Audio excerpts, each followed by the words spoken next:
رونق اسٹیج باوقار معزز علماء کرام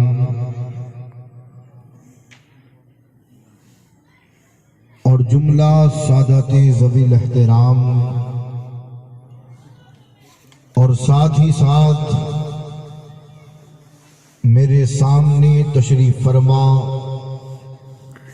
جملہ غلامان محمد و آل محمد، السلام علیکم ورحمۃ اللہ وبرکاتہ۔ نحمده ونصلی علی رسولہ الکریم، اما بعد فاعوذ باللہ من الشیطان الرجیم، بسم اللہ الرحمن الرحیم۔ افلا اقسم بمواقع النجوم، آمنت باللہ صدق اللہ العظیم، وبلغنا رسوله النبی الامین المتین المبین الکریم، ونحن على ذلك من الشاہدین والشاکرین، والحمد للہ رب العالمین۔ عزیزان ملت اسلامیہ، سب سے پہلے آپ تمامی حضرات کو اس کی ڈھیر و مبارکباد پیش کرتا ہوں، قبول فرمائیں، اور ساتھ ہی ساتھ رب کے حضور دعا گو ہوں کہ جن اولیاء اللہ اور جس اللہ کے ولی کی بارگاہ میں ہم اور آپ حاضر آئے ہیں، مولا تبارک و تعالی ہماری حاضری کو اپنی بارگاہ میں قبول فرمائے اور صاحب مزار کے فیضان سے ہم سب کو مالا مال فرمائے۔ عزیزان محترم، امام کہتے ہیں کہ آج لے ان کی پناہ، آج مدد مانگ ان سے، آج لے ان کی پناہ، آج مدد مانگ ان سے، کل نہ مانیں گے قیامت میں اگر مان گیا، اور انہیں جانا انہیں مانا، نہ رکھا غیر سے کام، للہ الحمد میں دنیا سے مسلمان گیا۔ عزیزان گرامی، میں اپنے عنوان کی طرف آؤں، آئیے اس سے قبل سب سے پہلے ہم اور آپ سب مل کر سیدہ کے بابا حسنین کریمین کے نانا، ہم سب کے آقا جناب احمد مجتبیٰ محمد مصطفیٰ صلی اللہ علیہ وسلم کی بارگاہ بیکس پناہ میں انتہائی عقیدت اور محبت کے ساتھ بآواز بلند درود پاک کا نذرانہ پیش فرما لیں۔ پڑھیں اللہم صلی علی سیدنا شفیعنا و مولانا محمد وعلی آل محمد وبارک وسلم، صلو علیہ صلاۃ و سلاما علیک یا رسول اللہ صلی اللہ علیہ وآلہ وسلم۔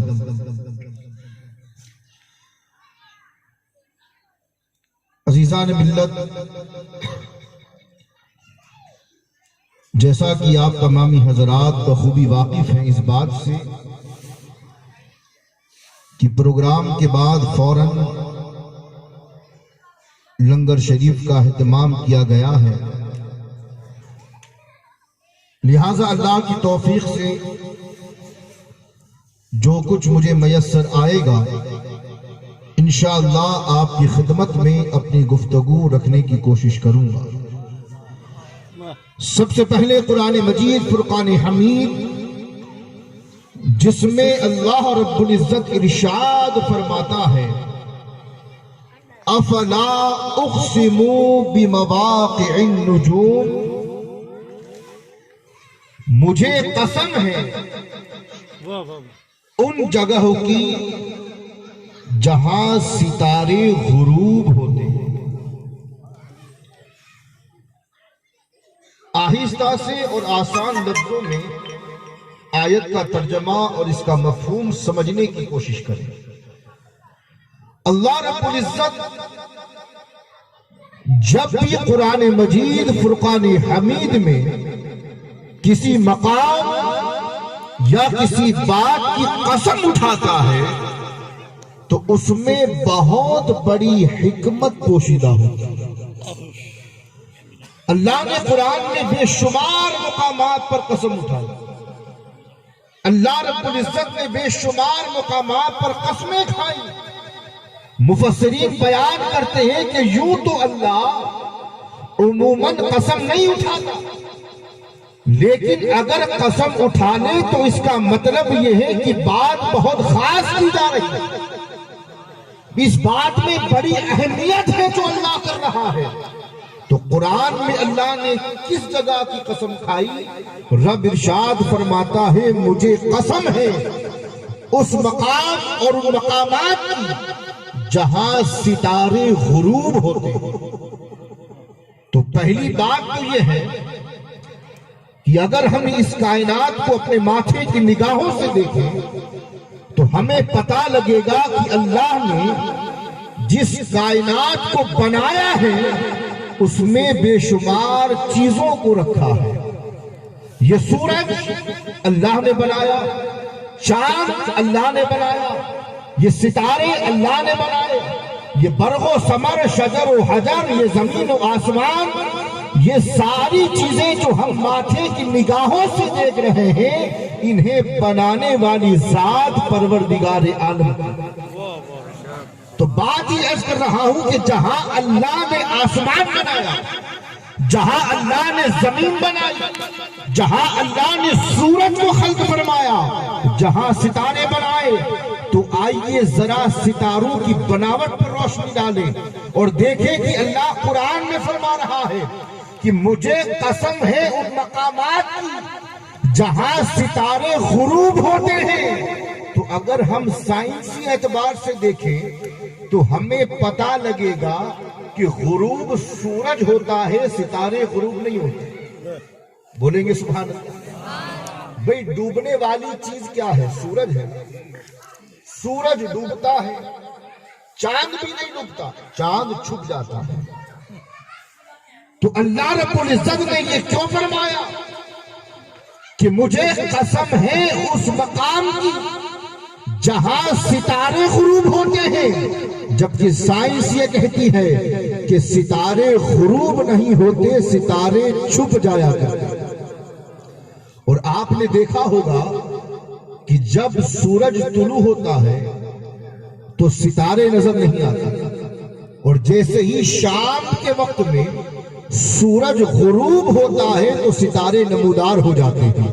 کیا سمجھے کہ ستارے اپنی جگہ پر قائم ہیں، ستارے غروب نہیں ہوتے، ستارے ڈوبتے نہیں ہیں، اور نہ ہی کوئی ایسی جگہ ہے جہاں ستارے ڈوبے۔ تو پھر اللہ نے یہ جو فرمایا کہ مجھے قسم ہے اس جگہ کی جہاں ستارے غروب ہوتے ہیں، تو اس آیت کا کیا مطلب ہے؟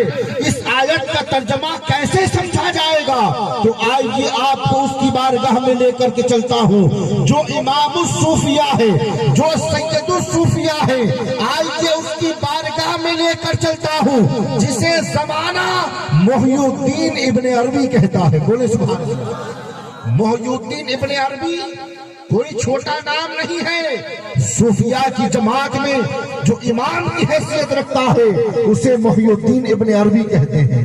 تصوف کی ڈگر میں جو سب سے تیز چل کر خدا تک پہنچا اسے محی الدین ابن عربی کہتے ہیں۔ آج یہ محی الدین ابن عربی کی بارگاہ میں عرض کرتے ہیں سرکار علماء کی تفاسیر تو ہم نے کھنگالی مگر بات سمجھ میں نہیں آئی، اس آیت کا مطلب کیا ہے، اللہ اس آیت میں کیا ارشاد فرما رہا ہے، آپ اس راز کو فاش کیجئے۔ تو محی الدین ابن عربی اپنی کتاب میں لکھتے ہیں کہ اللہ رب العزت اس آیت کریمہ میں جن ستاروں کی بات کر رہا ہے ان ستاروں سے مراد وہ ستارے نہیں ہیں جو آسمان میں ٹگمگاتے ہیں، جو آسمان میں چمکتے ہیں، جو آسمان میں ٹمٹماتے ہیں۔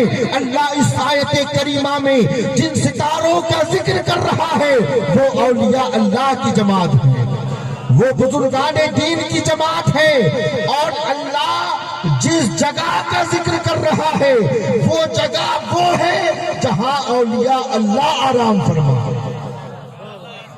تو اللہ نے قرآن میں کیا فرمایا کہ افلا اقسم بمواقع النجوم، تو اس آیت کریمہ میں ستاروں سے مراد اولیاء اللہ ہیں، اور مقام سے مراد وہ مقامات مقدسہ ہیں جہاں اولیاء اللہ آرام فرما ہے۔ عزیزان محترم، آسان لفظوں میں اگر آپ کو بتاتا چلوں تو بات سمجھنے کے صرف اتنی ہے کہ اللہ رب العزت اس خاص مقام کی قسم اٹھا رہا ہے جہاں غوث اعظم آرام فرما ہے، جہاں غریب نواز آرام فرما ہے، جہاں محبوب الہی آرام فرما ہے، جہاں وارث عالم پناہ آرام فرما ہے، جہاں امیر خسرو آرام فرما ہے، جہاں بدیع الدین زندہ شاہ مدار آرام فرما ہے، اور اللہ اس مقام کی قسم اٹھا رہا ہے جہاں صاحب مزار آرام فرما ہے۔ واہ واہ واہ، سبحان اللہ۔ اسی لیے بزرگان دین اور ہم اہل سنت و جماعت کا یہ عقیدہ ہے کہ جب تم چاہو کہ تمہاری دعا اللہ کی بارگاہ میں قبول ہو تو بزرگان دین فرماتے ہیں کہ اولیاء اللہ کے مزار پر چلے جایا کرو، اور ان کے مزارات پر جا کر ان کا وسیلہ پیش کر کر بارگاہ خداوندی میں دعا کیا کرو، کیونکہ اس وسیلے میں اور ان وسیلوں میں اللہ نے وہ طاقت رکھی ہے کہ جب بندہ اولیاء اللہ کا وسیلہ پیش کر کر بارگاہ خداوندی میں جب مانگتا ہے تو اللہ ان کے صدقے میں دعاؤں کو قبول فرما لیتا ہے۔ تو بات سمجھ میں آئی کہ اللہ جن ستاروں کا ذکر کر رہا ہے ان ستاروں سے مراد اولیاء اللہ ہے، اور جس مقام کا ذکر کر رہا ہے وہ مقام ان کی بارگاہیں ہیں، ان کی درگاہیں ہیں، ان کے روزے ہیں۔ عزیزان ملت، آہستہ سے اپنی بات کو آگے بڑھاؤں۔ اولیاء اللہ کی جماعت میں دو طرح کے لوگ پائے جاتے ہیں۔ پہلے تو آپ یہ سمجھیں کہ ہر ولی برابر نہیں ہوتا، اولیاء کے اپنے مراتب ہوتے ہیں، اپنے درجات ہوتے ہیں، غوث، قطب، ابدال، اوتاد، قلندر، سالک وغیرہ وغیرہ۔ تو اولیاء اللہ مقام و مرتبے میں برابر نہیں ہوتے، کسی کا مقام چھوٹا ہوتا ہے، کسی کا مقام بہت بڑا ہوتا ہے۔ جی جی۔ تو اولیاء اللہ کی جماعت میں دو طرح کے لوگ پائے جاتے ہیں، ایک محب اور دوسرے محبوب۔ بولیں گے سبحان اللہ۔ دو طرح کے لوگ، ایک وہ طبقہ جو محب ہے اور دوسرا وہ طبقہ جو محبوب ہے۔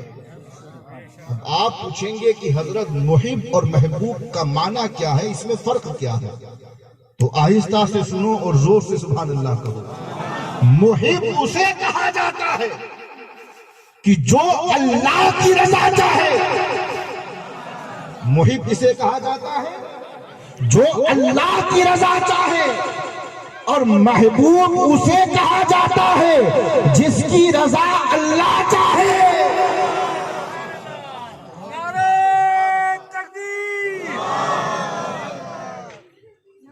سمجھ میں آئی بات کہ دو طبقے، ایک محبوب اور دوسرا محب۔ محبوب وہ ہے جس کی رضا اللہ چاہتا ہے، محب وہ ہے جو اللہ کی رضا چاہتا ہے۔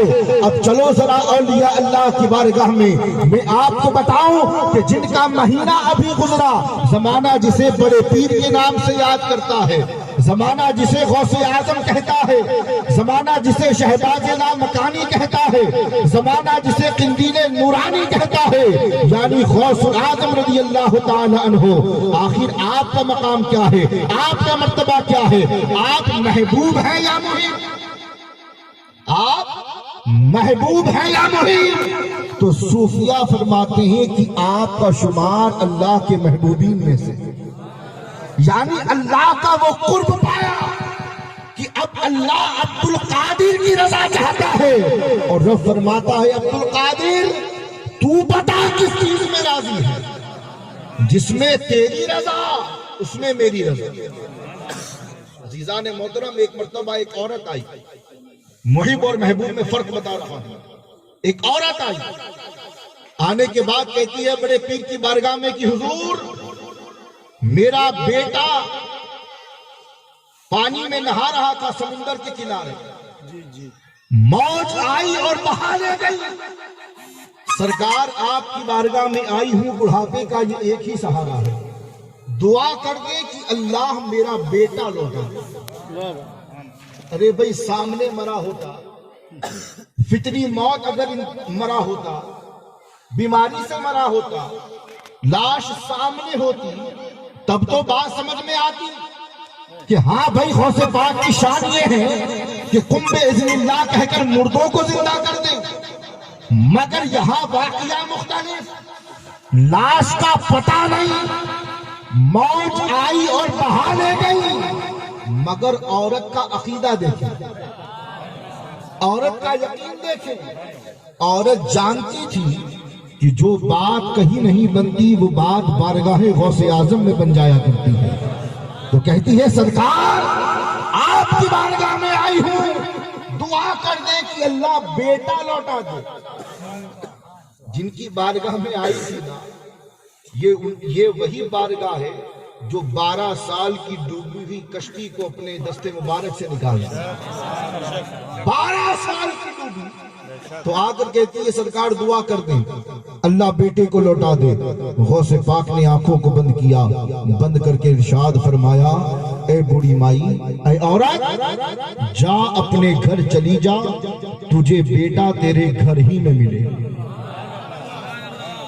جا گھر اور جا کر کے دیکھنا بیٹا گھر ہی میں ملے گا۔ گئی، دروازہ کھولا، دیکھتی ہے کہ جھولے میں بیٹا نہیں، جھولا خالی ہے۔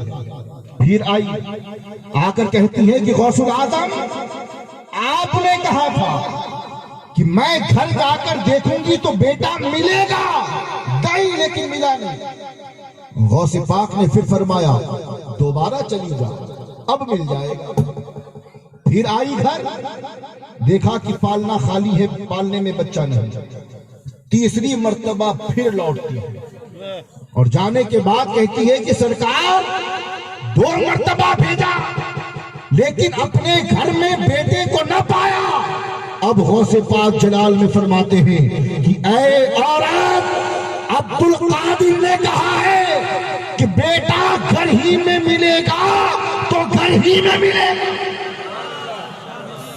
عبد القادر زبان سے پلٹنے والا نہیں، زبان سے کہہ دیا تو کہہ دیا۔ جا تیسری مرتبہ بیٹا گھر ہی میں ملے گا۔ آئی، دروازہ کھولا، کیا دیکھتی ہے کہ پالنے میں بچہ جھل رہا ہے، پالنے میں بچہ جھل رہا ہے۔ گود میں اٹھایا، غوث پاک کی بارگاہ میں لے کر آئی۔ آنے کے بعد عرض کرتی ہے سرکار ایک بات سمجھ میں نہیں آئی، بیٹا تو مل گیا آپ کی دعا سے، لیکن ایسی کیا بات بن گئی تھی کہ پہلے 2 مرتبہ گئی تو بیٹا نہ ملا۔ اب غوث پاک نے بارگاہ خدا بندی میں عرض کیا کہ اے پروردگار تو قادر مطلق ہے، تو جو چاہتا ہے کرتا ہے، تیرے کام میں رکاوٹ نہیں۔ اے پروردگار اگر دینا تھا تو ایک ہی بار میں دے دیا ہو، اگر دینا تھا تو ایک ہی بار میں دے دیا ہوتا۔ آواز آتی ہے اے عبد القادر، جب تو نے پہلی مرتبہ کہا تو فرشتے اس کی لاش کو سمندر سے نکال رہے تھے، اور جب تو نے دوسری مرتبہ کہا تو فرشتے اس کی لاش کو اس کے گھر میں منتقل کر رہے تھے، اس وجہ سے تاخیر ہوئی۔ لیکن اے عبد القادر، اگر اس تاخیر کی وجہ سے تیرے دل کو تکلیف ہوئی ہے تو تیرا رب تجھ سے کہتا ہے عبد القادر مانگ، کیا مانگتا ہے؟ تیرا رب تجھے عطا کرے۔ تو غوث پاک نے عرض کیا کہ پروردگار میں ہوں تیرا بندہ، تو ہے میرا رب، میں مانگوں گا تو اپنے حساب سے مانگوں گا، اور تو رب ہے، جب تو دینے پر آئے گا تو تو اپنی شان کے مطابق عطا کرے گا۔ تو اے پروردگار، کیا ہی بہتر ہو کہ تو اپنی مرضی سے اپنی شان کے مطابق عطا کر۔ تو آواز آتی ہے عبد القادر، اگر تو چاہتا ہے کہ تیرا رب اپنی مرضی سے تجھے عطا کرے تو جان لے کہ جو شخص جمعہ کے دن تجھے محبت سے دیکھے گا میں اسے ولایت عطا کر دوں گا۔ نعرہ تکبیر، نعرہ تکبیر، نعرہ رسالت، علماء اہل سنت۔ جو تجھے محبت سے دیکھے گا میں اسے ولایت عطا کر دوں گا۔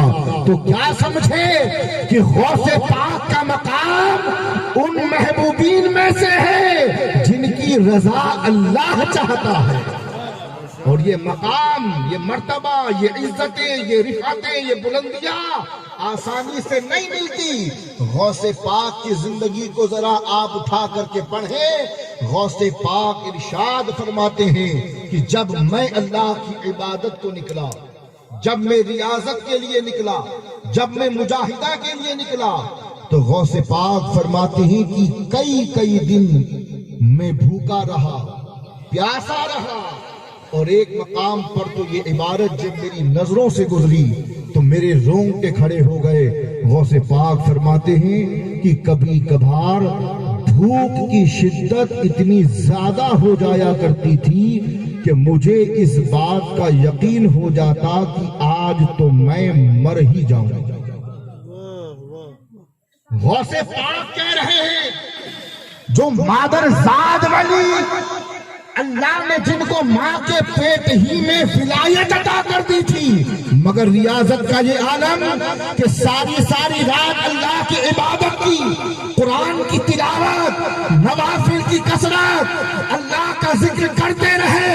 ہم نے عالم تصور میں پوچھ لیا غوث پاک، یہ سنی آپ کے نام پر سینکڑوں دیگے کھا جاتا ہے، یہ سنی آپ کے نام پر نظر و نیاز کرتا ہے، ذرا اس سنی کو بتاؤ کہ مادر زاد ولی ہونے کے باوجود آپ نے اتنی عبادت، اتنی ریاضت، اتنی بندگی کیوں کی؟ تو غوث پاک علامہ ڈاکٹر اقبال کی زبان میں جواب دیتے ہیں کہ مٹا دے اپنی ہستی کو، کر کچھ مرتبہ چاہے کہ دانا خاک میں مل کر گلے گلزار ہوتا ہے۔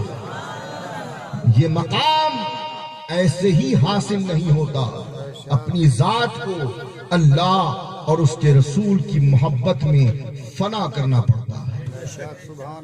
جب تک اپنے نفس کو مارو گے نہیں تب تک تمہیں اللہ کا قرب نہیں مل سکتا۔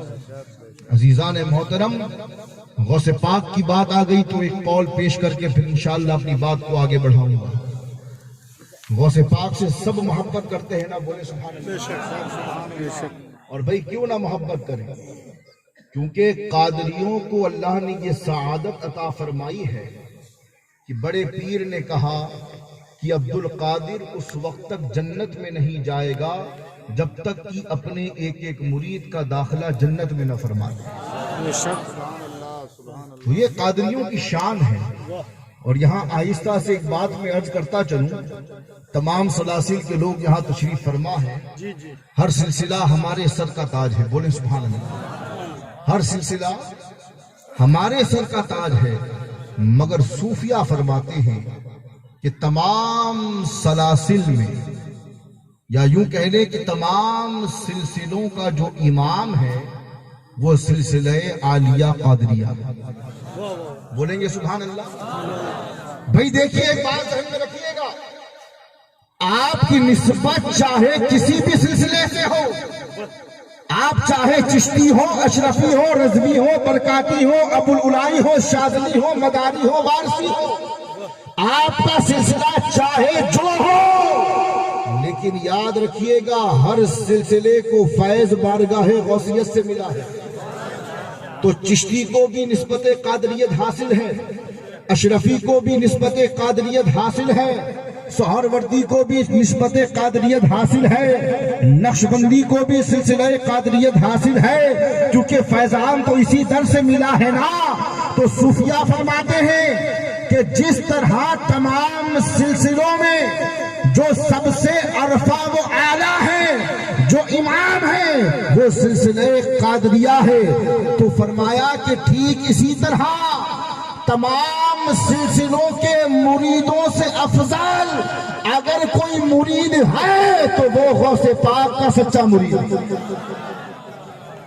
تو قادریوں کو بڑی فضیلت حاصل ہے پیار، لیکن ایک بات یاد رکھیے گا، جس کے نام کا ہم کھاتے ہیں نا وہی غوث پاک رضی اللہ تعالیٰ عنہ ایک مقام پر ارشاد فرماتے ہیں کہ جو قادر کا نہیں وہ عبد القادر کا نہیں۔ واہ واہ واہ، ایک بات بطور اصلاح میں اپنی بھی اصلاح کرتا چلوں اور آپ کی جی بھئی، یہ اولیاء اللہ جن کے مزار پر آپ آئے ہیں اور ایک بڑی بارگاہ دادا امیر الدین حیدر حضرت کی بارگاہ اور بھی دیگر اولیاء اللہ کی بارگاہ، تو ایک بات بتائیے، ہمارا دعویٰ یہ ہے کہ ہم ان سے محبت کرتے ہیں اور الحمدللہ کرتے بھی ہیں، تو ایک سوال میں آپ سے کرنا چاہوں گا، اس سے پہلے میں عرض کر دوں کہ انسان جب کسی سے محبت کرتا ہے تو اس کی اداؤں کو اپنانے کی کوشش کرتا ہے۔ صحابہ نے رسول خدا سے محبت کی تو آپ کی سنتوں کو اپنایا، آپ کی اداؤں کو اپنایا، آپ کے طریقے کو فالو کیا، تب جا کر ابو بکر صدیق اکبر کہلائے، تب جا کر صحابہ کو وہ مقام ملا کہ نبی نے ارشاد فرمایا اصحابی النجوم بأیہم اقتدیتم اہتدیتم۔ تو عرض یہ کر رہا ہوں کہ جن سے محبت کا دعویٰ، کیا ان کے بتائے ہوئے راستے پر چلنا ہماری ذمہ داری نہیں؟ آج صرف ہمارے دعوے ہیں، دلیل نہیں ہے۔ جی جی، کیا یہ اولیاء اللہ جن کے مزار پر ہم آئے ہیں کیا یہ بے نمازی تھے؟ بولو آپ، نہیں کیا یہ بے نمازی تھے؟ نہیں کیا یہ جھوٹ بولا کرتے تھے؟ نہیں کیا معاذ اللہ یہ سود خور تھے؟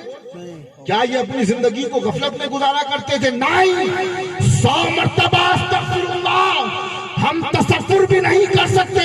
پیغام یہ دینے لگا ہوں صوفیوں کہ اگر ان بارگاہوں سے حقیقی فیض پانا چاہتے ہو تو اپنی پیشانیوں کو سجدوں سے سجاؤ، اپنی زبان سے سچ بولو، بڑوں کا احترام کرو، سود سے بچو، اور اللہ نے قرآن میں جن چیزوں کو حرام کہہ دیا ان تمام چیزوں سے بچ کر اپنی زندگی کو گزارو۔ بے شک، سبحان کہ غوث پاک نے بھی یہی کہا ہے کہ اگر تم عبد القادر کو خوش کرنا چاہتے ہو تو تم پر لازم ہے تم پہلے قادر کو خوش کرو۔ اگر تم نے اپنے رب کو راضی کر لیا تو میں عبد القادر تم سے انشاءاللہ ضرور خوش ہو جاؤں گا۔ تو کریں گے یا نہیں کریں گے؟ کریں گے انشاءاللہ۔ اپنی پیشانیوں کو سجدوں سے سجاؤ، اسی میں آپ کی اور ہماری کامیابی ہے۔ اور میں آپ کو بتاؤں پیارو کہ جو اللہ کی محبت میں اور اس کے رسول کی محبت میں فنا ہو جاتا ہے نا، پھر اللہ اس کے مقام کو کتنا بلند فرماتا ہے۔ آپ غور سے سنیے گا، رابعہ بصریہ نام سنا ہے نا؟ رابعہ بصریہ، ایک بات میں آپ سے پوچھنا چاہتا ہوں، آپ نماز، روزہ، حج و زکات، یا یوں کہہ لیں کہ جتنے بھی اعمال ہیں آپ کس لیے کرتے ہیں؟ تو آپ کا آسان سا جواب یہ ہوگا کہ ہم جنت کو پانے کے لیے کرتے ہیں۔ بھئی بنیادی مقصد تو یہی ہے نا ہمارا، جی جی، کہ بھئی ہمیں جنت مل جائے، جہنم سے ہم بچ جائیں۔ واہ، اس لیے ہم نماز بھی پڑھتے ہیں، روزہ بھی رکھتے ہیں، حج بھی ادا کرتے ہیں، زکوٰۃ بھی دیتے ہیں، گناہوں سے بھی بچتے ہیں۔ لیکن یاد رکھو پیارے، کسی بھی مومن کا صرف یہی ایک مقصد نہیں ہونا چاہیے۔ بزرگان دین فرماتے ہیں کہ جس عبادت میں اخلاص نہیں ہے بے شک اللہ اس عبادت کو قبول نہیں فرماتا۔ اور اخلاص کا مطلب یہ ہے کہ جب ہم اللہ کی عبادت کریں تو ہماری خالص نیت یہی ہونی چاہیے کہ ہمارا رب ہم سے راضی ہو جائے۔ کیا نیت ہونی چاہیے؟ ہمارا رب راضی ہو جائے۔ رابعہ بصریہ آدھی قلندر کہا جاتا ہے آپ کو، وہ مقام اور وہ مرتبہ کہ ایک مرتبہ لوگوں نے دیکھا کہ آپ ایک ہاتھ میں آگ اور دوسرے ہاتھ میں پانی لے کر جا رہے ہیں۔ ایک ہاتھ میں آگ اور دوسرے ہاتھ میں پانی۔ پوچھنے والے نے پوچھا کہ اے رابعہ، آج یہ انداز جدا گانا کیا